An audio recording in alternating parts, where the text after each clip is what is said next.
पर खुद साइन कर दिए और लोरा की प्रॉपर्टी अब टोनी को ट्रांसफर होते ही वो खुद इन्फेक्टेड हो गया। वो रिवील करता है कैसे उसने अपनी लाइफ अपनी बेटी के साथ अच्छे से जी है, इसलिए उसने लोरा की जगह खुद को सेक्रीफाइस किया ताकि लोरा भी अपनी आने वाली लाइफ एना के साथ बिता सके। हालांकि लोरा ये सुनकर बहुत गुस्से में थी, सारी गलती उसी की थी, फिर भी उसके पति ने उसकी सजा खुद पर ले ली, और वो भी तब जब वो कुछ ही दिन पहले अपने पति टोनी से डिवोर्स लेना चाहती थी ताकि अपने बिजनेस पर ज्यादा ध्यान दे सके। लेकिन टोनी को उसे हमेशा से प्यार था, इसलिए उसने लोरा को एक और मौका देने के लिए उसकी मौत खुद अपना ली, और उसने तो वहीं पहले उनके गांव में ही चुपके से लोरा की प्रॉपर्टीज वाले पेपर्स पर साइन कर दिए थे।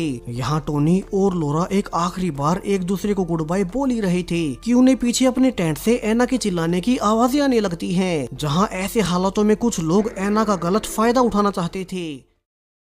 टोनी और लोरा उन लोगों पर अटैक कर एना को छुड़ाते हैं। उन्हें पता था कि ऐसे तो और भी लोग उनके पीछे आएंगे, सो अपनी बेटी एना की सलामती के लिए वे फिर से चारों एक बोट में बैठकर अगले देश के लिए निकल जाते हैं। लेकिन अब समुद्र में पहुंचने के बाद उन्हें पता चला कैसे बाकी के देश किसी को भी अपने यहाँ घुसने नहीं दे रहे, और एक नेवी की बोट उन्हें जानबूझकर टक्कर मार देती है, जिससे कि चारों बोट के साथ पानी में डूबने लगे। और सुबह जाकर जब लोरा को होश आया तो वो देखती है कि वो एक आइलैंड पर है जहाँ के लोगों ने कल रात उसे डूबने से बचा लिया था। हालांकि यहाँ पर उसके खुद के अलावा सिर्फ उसकी बेटी एना ही जीवित बच पाई, जहाँ उसकी माँ तो एक्सीडेंट के समय ही मारी गई थी, और बाद में उसके पति टोनी ने खुद मरने से पहले अपनी लाइफ जैकेट एना को देकर उसकी जान बचा ली। उसे तो खुद वैसे भी फ्लू से मरना ही था, और अब सिर्फ लोरा और उसकी बेटी एना ही जिंदा बचे थे।